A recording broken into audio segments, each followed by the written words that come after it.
Bonjour, je vais parler de l'épisode 5 de Supergirl.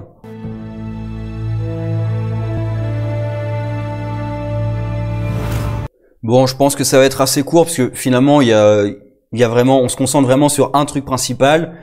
Il y a un petit peu de Alex et sa copine, un petit peu plutôt vers la fin, bon, qui sort un peu nulle part, son côté ah, j'ai cru qu'elle allait mourir et tout. Pour moi, ça sort vraiment nulle part. Et sinon, l'intrigue principale, le gros problème, c'est que dès les 5 premières minutes, on sait tous exactement ce qui va se passer. C'est-à-dire que d'un coup, le journaliste parle de son ami la Russell qui est mort, qui a été tué par le Doc Ock du pauvre, quoi. Il s'est trompé il est pas chez Spider-Man, là, il s'est trompé, hein.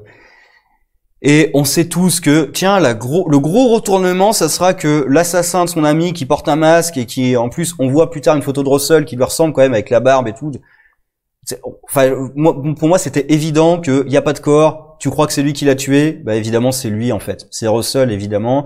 Je savais que, évidemment, à la fin, la menace s'en prendrait d'une manière ou d'une autre à Roas, là, Andrea. Et du coup, ça la disculperait aux yeux des autorités. Et qu'en fait, on aurait la grosse révélation que non, elle est vraiment avec les méchants. Voilà, c'était cousu de fil blanc, donc c'est inintéressant à regarder, en fait. Je savais très précisément tout ce qui allait se passer. Alors je savais pas quelle allait être la menace précise de je sais même plus comment il s'appelle, mais de Russell, là, le Doc Ock du pauvre. Je savais pas exactement ce qu'il allait faire, mais tout le reste c'était évident. Donc on s'en fout. Enfin, quel est l'intérêt de regarder un épisode où tu sais exactement tout ce qui va se passer et pourquoi? C'est chiant. Avec Supergirl qui d'un coup maintenant a un crush énorme sur son journaliste, qui d'ailleurs s'énerve. On le montre à travers ça, c'est qu'elle s'énerve pour l'enquête pour l'enquête de son copain. Et du coup, ça montre qu'elle a un crush sur lui. En plus, comme on a évacué sa femme, c'est bon, ils vont pouvoir avoir un truc ensemble.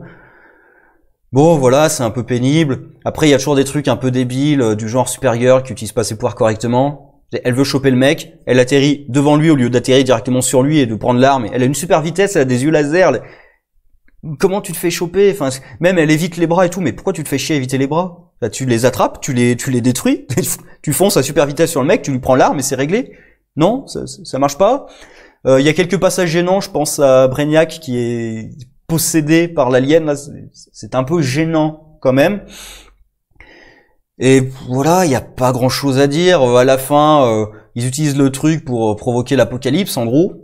Bon, on s'en fout. Avec Dreamer qui réussit, enfin, on te dit qu'il y a une vague gigantesque qui va détruire toute la côte. Dreamer, avec ses pouvoirs, elle réussit à détruire toute la vague. Sérieux. Comment est-ce qu'il peut encore y avoir des catastrophes naturelles dans votre monde, en fait? Comment est-ce qu'il peut y avoir des catastrophes dans votre monde tout court? Elle a détruit une vague qui allait détruire toute la côte. Comment ça marche? Si elle est aussi puissante que ça, comment est-ce qu'elle peut se faire battre à un moment ou un autre? C'est le problème de gérer les pouvoirs n'importe comment. C'est le même problème que j'ai avec Flash, hein. Alors, j'en parle pas tout le temps parce que au bout d'un moment on s'y fait, hélas. Mais c'est le problème de gérer les pouvoirs n'importe comment. Parfois tu les mets face à une menace qui est beaucoup trop grande pour eux. Du coup, t'es obligé de up leur pouvoir. Et parfois, la menace, elle est pas assez grande, donc tu les nerfs. Là, Supergirl arrive pas à battre le mec qui a juste 2 bras métalliques. Par contre, elle arrive à refroidir la banquise, quoi. Sérieux. D'ailleurs, comment est-ce qu'il peut y avoir un problème de réchauffement climatique dans ce monde? Si t'as Supergirl qui peut refroidir la banquise, D'ailleurs, ils sont allés à l'école de Flash, hein. T'as un problème, qu'est-ce que tu fais? Tu tournes autour à grande vitesse. Apparemment, ça résout le problème. Bon, certes, elle utilise aussi son souffle glacial, mais c'est toujours le truc de je tourne autour de mon problème à grande vitesse et apparemment ça le résout parce que physics. D'accord? Ta gueule, c'est de la physique? Je suis pas sûr. D'ailleurs, pareil, le mec utilise le truc, alors c'est plus chaud que le centre du soleil. Je suis à peu près sûr que s'il le tire dans la banquise, ça fait une putain d'explosion, hein.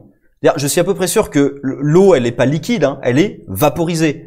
Si tu arrives à la température du soleil, même pas du cœur du soleil, juste tu t'approches du soleil, l'eau, elle est plus liquide, elle est vaporisée instantanément. Donc là, ça doit faire une explosion gigantesque. Normalement, ils sont tous morts, hein, et la planète, elle est détruite aussi, hein. Le climat de la planète, il se reconstruit jamais. Enfin, c'est l'apocalypse.